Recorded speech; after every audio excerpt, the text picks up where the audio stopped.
Do you think people are born gay? Yes. No. I don't know. I believe so. I believe so. I believe that it's a choice that they make. Certain people may be born a certain way. Certain events may make them become a certain way. I believe so. My mother's gay. Genetics. Were you born gay?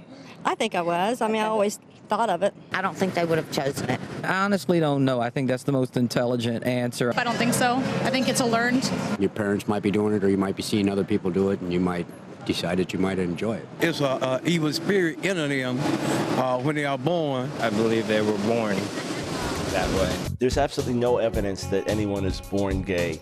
In fact, the lesbian journalist Camille Paglia famously said, "No one is born gay. The idea is ridiculous." If they weren't born that way, how did they get that way? In the 90s, the media made claims that a researcher had found a gay gene. And in fact, a gay gene was not found. We know that certain people grow out of homosexual desires or grow into them later in life.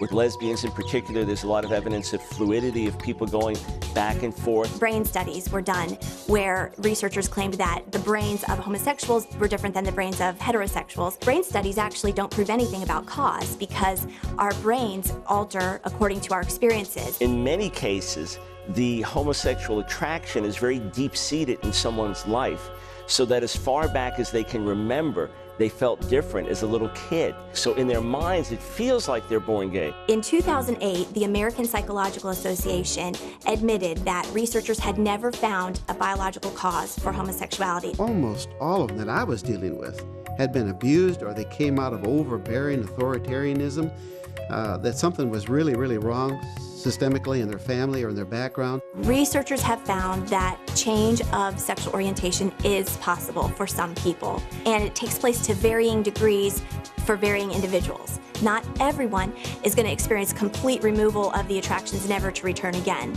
In fact, as with many other issues that we face, it may be something that that person will experience a reduction in, but will continue to master and deal with throughout their life. In most cases, the cause can be identified fairly easily. I was abused by my babysitter, or my brother, or some cousin, or I saw this porno film, or whatever else. That population has a much higher level of depression, suicide, substance abuse, and many other issues. We see in gay-affirming cultures such as Denmark, New Zealand, the Netherlands, Finland, we see the same rates of suicide and depression. So we know that people are entering therapy suicidal. The therapy isn't making them suicidal. The therapy is meant to help. You show me anybody living in a gay lifestyle that doesn't have somebody they need to forgive, I say that's impossible.